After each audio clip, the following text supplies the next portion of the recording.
Call the workshop to order. All right, we have two items on the agenda tonight. One is the sub-grant agreement, the other is the pumps and motors for the lift station. Which one would you guys like to start with first, since you were just handed 3 quotes and they're sitting in front of you? Would you like to start with the lift station Yeah, pumps let's first? do that. All right, so the 3 quotes that are sitting in front of you, one is for, and I think I have little notes on the bottom, full replacement as is. Full replacement as is tells you what each pump and motor is, but it also tells you how much the labor is for each pump down here, so you have to add that to each pump.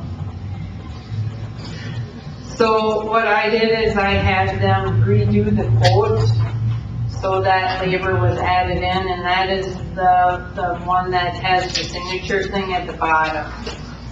The 7 August. Yeah, that's the 7th of August, yep. We had a water wastewater commission meeting last week, and we discussed these 2 quotes, one for full replacement as is, or full replacement and go to submersible pumps. And I'm gonna kinda ask that Andy and Cody and Wade kinda speak to the council in regards to the difference of everything and thoughts behind everything. Who wants to go? I think the submersible pump discussion was brought up because the 3 pumps that are being replaced are fairly new. They're about 5 years old, something like that. Maybe 2019, I think it was. 6 years old. And all the motors were all pulled after the flood and rebuilt because of flooding.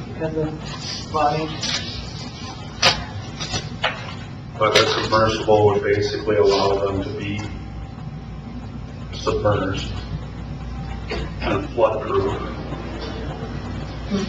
Where the non-submersibles are gonna have an issue where if they ever go back underwater, they're gonna need replacement.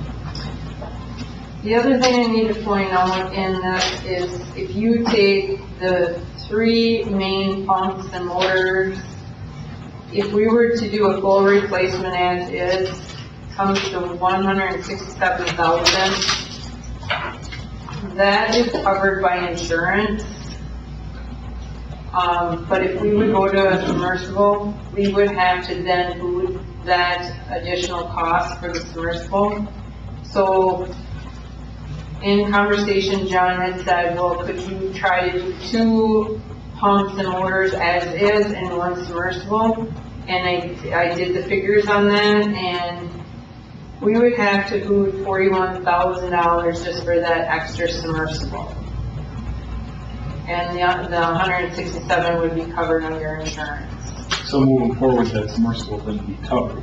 No, nothing's covered. Nothing's covered. That's the problem. There's not any insurance moving forward. No coverage for. No coverage. Number 1, flood But it's insurance. also the unknown. Well, yeah, what would ever have a problem? Flood insurance won't cover it because it's considered in the basement.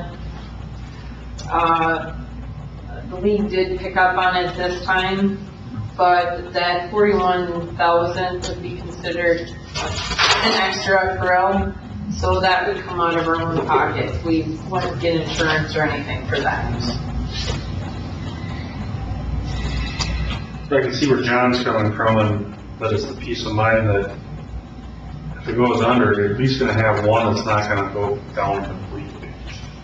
Is that worth 41,000, not knowing if we're gonna have a berm or flooding or anything else down the road? I don't know. He's kind of the, him and Wade can be the guys to lean on for that information. I don't know what the process looks like what, we had to bypass pumps this last time we flooded. If we flood like that again, we're gonna have to bypass pump, direct it to the river again. Yes, even with 1 submersible. Oh, Not as much, but probably still, yes. And then the turnaround time for these pumps, once they're down, It was 10 days or something like that. Yeah. so, But you have to wait, they're down, you still have to wait for the water to recede. right, If it comes to that point again. right. It's just, do we have power to run the pump if Usually with those, they seal them, so it doesn't do any good to have a submersible pump that can get the water if you want. what I'm saying, if we flood again, aren't we pretty much without power in that area anyway? No run Something overhead? waterproof, yeah. And that's probably part of what the install difference is, I assume, is partially that electrical to get it through. But if we're gonna have to, I mean, what is the significance in the reduction of having to pump? If, you know, because you said you still have to pump one way or the other. If we got the submersible, or if we did, would it be a great amount of, Well, when we had the last flood, when we had bypass, we had five bypass pumps set up. Because we lost the capabilities to get rid of the sewage in town. yeah, We still have one in operation. It depends on volumes, you know, we had cut that in half, so we could get by with 3 bypass pumps. There's a lot of variables involved there.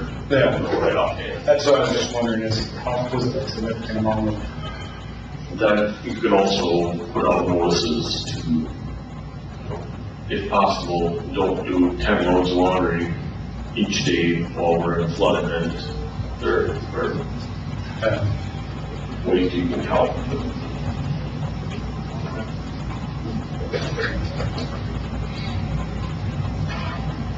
I mean, I don't know, there is some peace of mind there, but nobody knows what we're gonna look like flood-wise moving forward.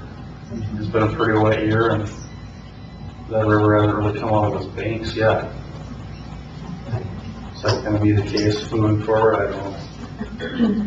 Is it worth $40,000 to have that, at least one pump online if we do have an issue? Maybe, I don't know. We also, this is the first time that's happened in ever. Yeah, my thing is if that water gets that high again, it's gonna be catastrophic. Yeah. I just don't think, But from a life expectancy standpoint, I don't know if there's any difference. Same life expectancy. Around about. How long is it, what is the life expectancy? Nothing happens, nothing bad happens, I mean, just routine. 30 years, hopefully. I mean, they're in a harsh environment for one. Yeah. It works. Yeah, and then be a good number to hope for it. We're talking at least 20 though, right? Yeah. Hopefully more than 5.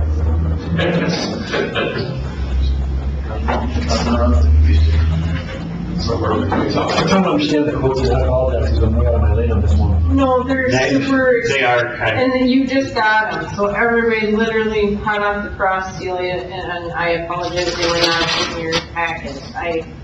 so there's gonna, that top, which one are you looking at? So we're gonna be as is. Okay, so the as-is has the 2 pumps that we won't be replacing. We're only doing the top 3. Okay, is that, but that's the alternative, correct?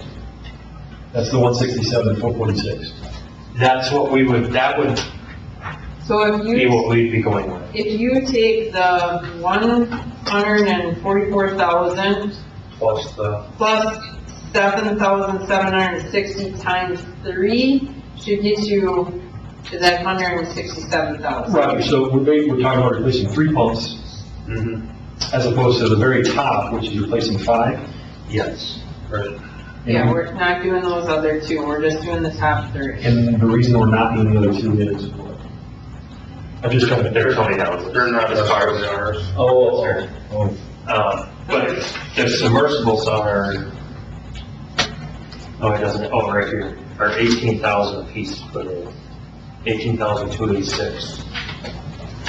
And then the pump itself is more. So if we were to put three, if we were to do the three submersible, hypothetically speaking, just the apples here.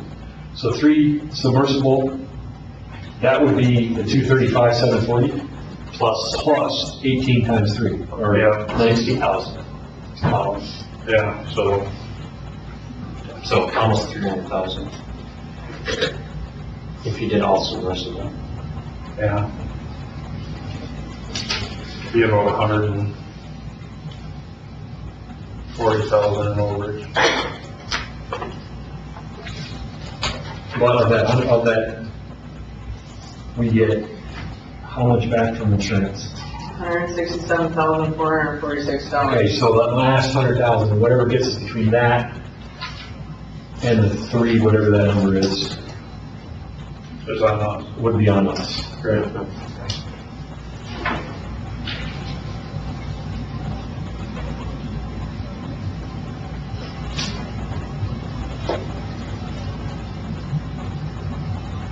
But I think John's asking for just one submersible, because when we had those original discussions, we were talking about potentially 3 submersibles, but I just don't see justifying that cost. Because one, and I guess, okay, you guys were kind of talking about this part of it, now I get the math, we're talking $120,000 difference-ish. Will one make a difference? It's still have to do some diversion pumping. Not as much. You said instead of 3 pumps or instead of 5, it could be 3 if we had one submersible, right? Basically.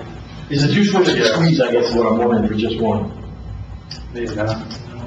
It comes down to what is a piece of mind worth, I guess. The submersible is gonna run.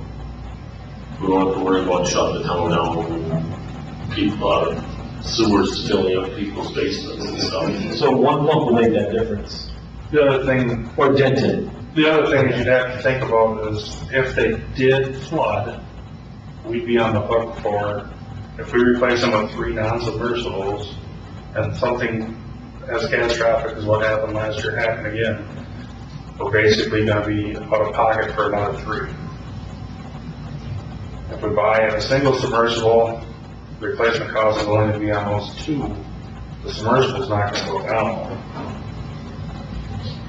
So, But what happens if we may never. No, they don't. what would the difference be if instead of just one submersible, 2 submersibles? Then you can add another. Then you, but I'm just saying, would you have any having to do any type of diversions? Running 2, no. They don't all 3 run all at once. Okay. I believe Johnny has it set up where it's an alternating system, so it's 2 run, 1 lags. I mean, I only figured in one submersible. I can do the numbers for 2 submersibles. Well, you're gonna be $42,000 more, 84,000 total. So, figure $100,000 by the time they do fittings and pipe and everything else. But again, we went how many years without having that thing?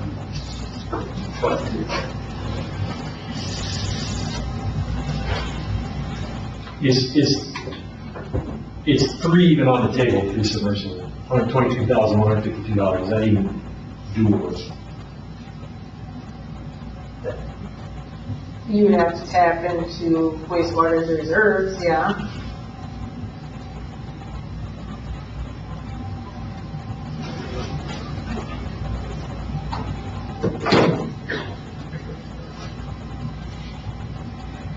But then again, it's a waste of money.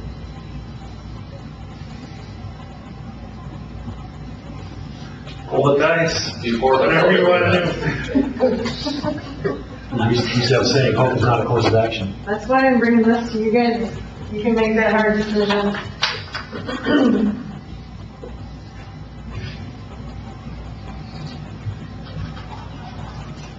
let's say the pumps only lasted 20 years.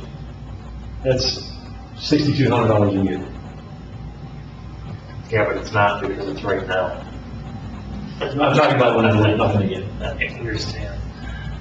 But is there a capital line item for these pumps or not?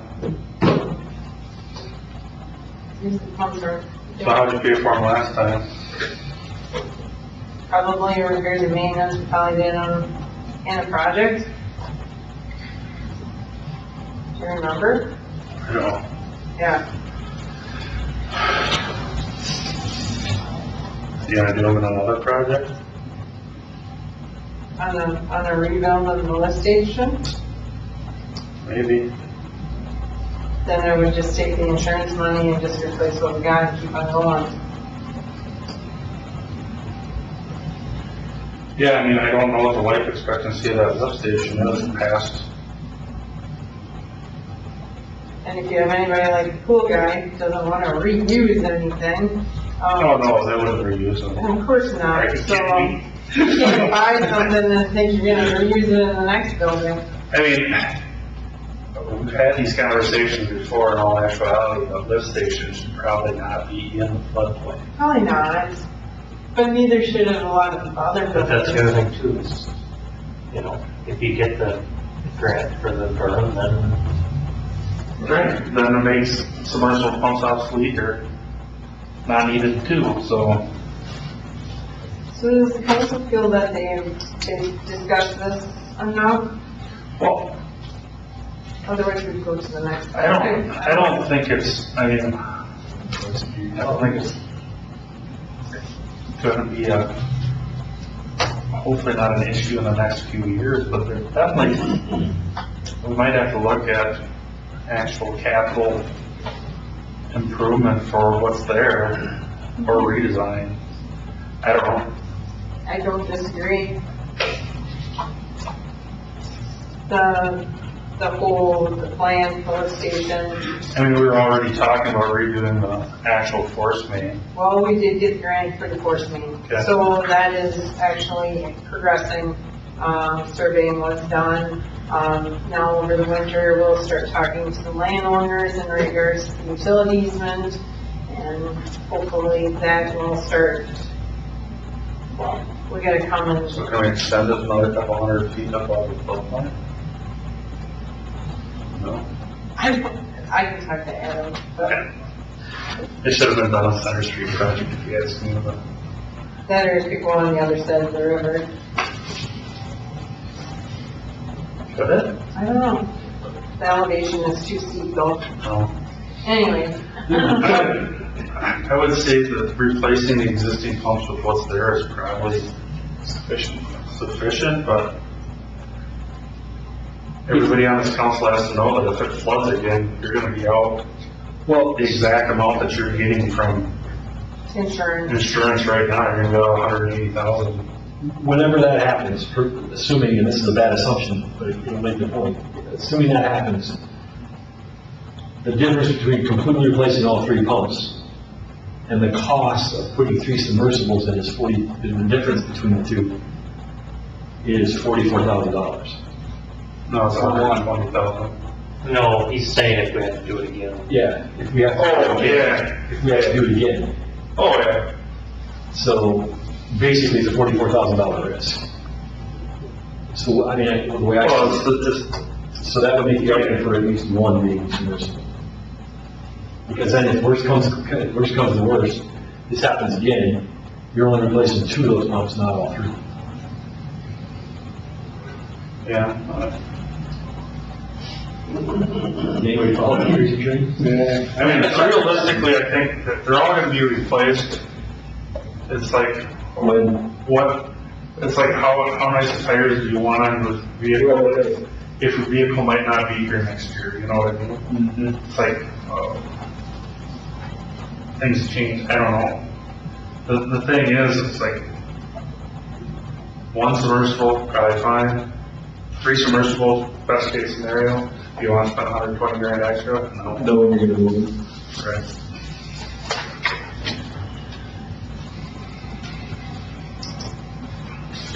I mean, if it was up to the person that actually runs the lift station, I think we'd say that spend the money on all three submersibles and let's not worry about it. But Okay. Any other questions? Thoughts? Wade, anything? Cool.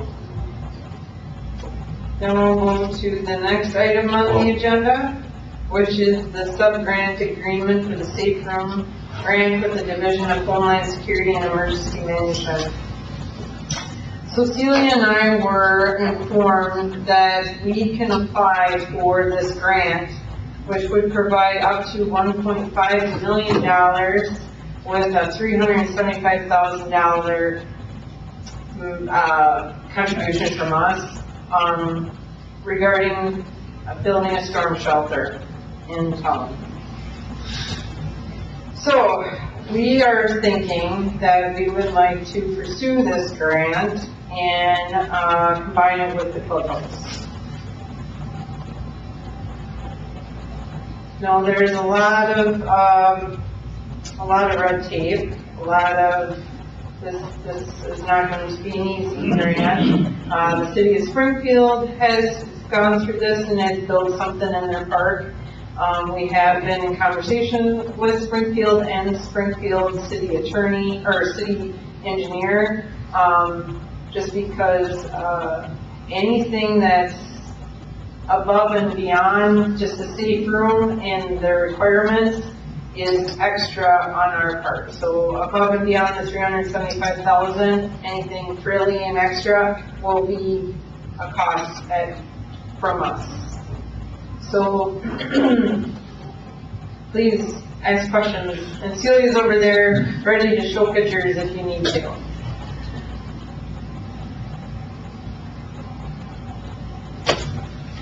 This is just to look into it more and start. This is actually to pursue the grant, and the grant is due by the end of September.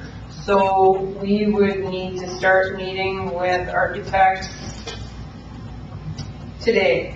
When is the notification of the grant? I mean, once it went through the application process, when would we be notified? When will we, Celia, do you know that? No, because it goes through, so we're a sub-grantee, we apply to the state then goes to the Fed, so they haven't shown us that information on it yet. We would have 4 years after award of the grant to do the project, but I know that doesn't help us know the shorter timeline of when we can get started. And trying to get that information too. The reason why we're meeting today is because we need to get a public notice out, which is about 30 days window. And the due date for this grant would be September 26th, so we're actually running pretty close to that deadline to make that out. So say we pursue it, we, submit this resolution to enter into this agreement, the award percentage, if the application is submitted on time and correctly, is like 100%, or? From what I understood, it's a non-competitive grant. So it's a non-competitive grant, so as long as the application's on time and written correctly, it's something that we should receive. Correct, yeah. If we don't get it, is there anything that we're out besides just like the architect fee and stuff like that, basically? Architect fees, my time, Chris's time, that's what you're out. But it's also something like if the application didn't get, whatever, say the deadline couldn't be met or whatever, it's going to be available again future cycles, or nobody knows? No, because we qualified based on this event. Oh. Flooding from last year, we put in a notice of interest to apply. If we were to have another flooding event, maybe we would qualify again, but that's why Chris. So it is event driven, so this would be our opportunity to apply. Correct. Okay. Yep. Otherwise, Chris and I might take a year off and look at it. Yeah.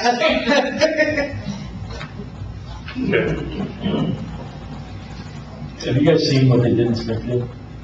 We have, and, Well, I know you have, but, no, she's got it. She's got some, yeah. yeah. I mean, in so many words, what they basically did is they built their, for lack of a better word, concession area. But that, again, we're trying to explain to you that the only part of that building, technically, that we feel will be covered under this grant is that big open section on the one side and probably one little bathroom. Well, that yellow portion, yeah. I don't know if that yellow portion, that has showers in there. I don't Those are think, not required for a. yeah. Okay. And I don't believe that the storage is even required. So I truly believe that it's probably the open area and probably a bathroom. Well, 2 restrooms. You'd have to have two restrooms, Okay. based on occupancy.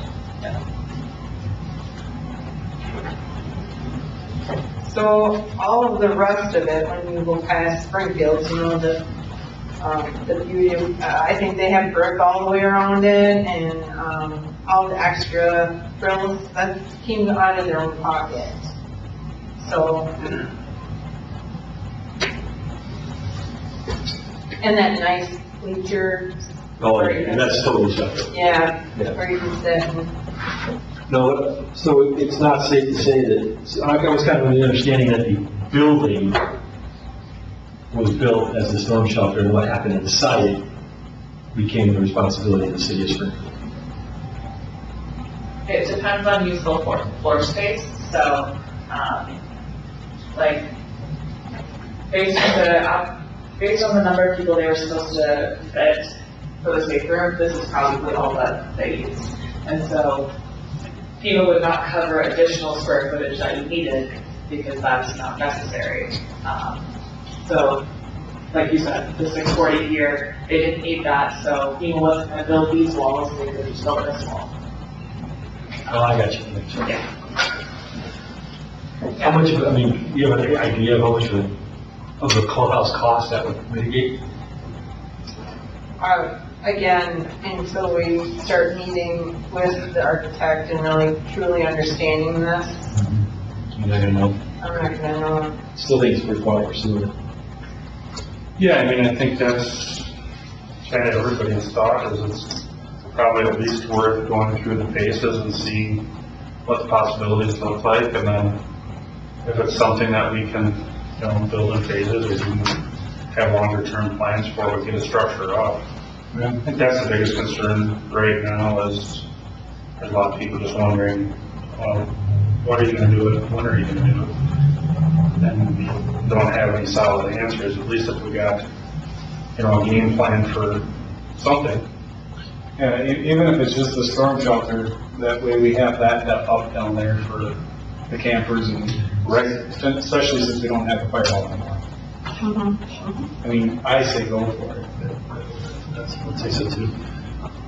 And for the campers in the pool and apartments there and everybody else, we'll have to size it appropriately and try to make it work with the budget that we'll be able to set, but I think we can probably come up with something that'll work for that. Hopefully. Do we need to set aside, spending for the initial architectural? The architect will be coming back with a scope of work. Okay. The first scope of work that he provided to us at the very beginning only really was just a plain Jane clubhouse. This, on the other hand, is a little bit more in-depth, and so he was going to provide a scope of work to bring that back to the council. And then obviously that would be included in the grant process. But we will be looking at doing something that would tie in with kind of what the our master plan has already set up. Yeah. Maybe not to a T, but something similar. Yep. And then that clubhouse building would double as a storm shelter for the entirety of the park and pool. And whoever else decides appropriately.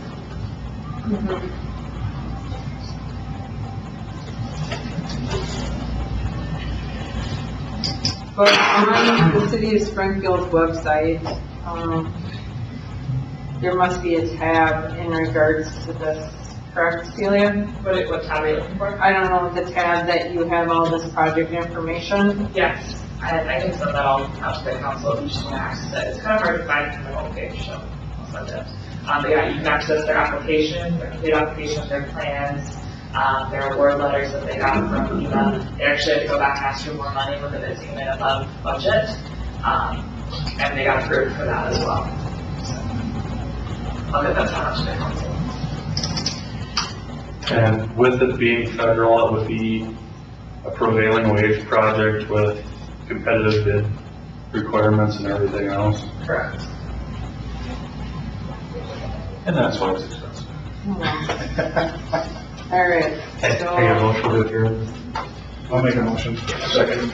All those in favor say aye. Aye. All opposed, same sign. Motion carries.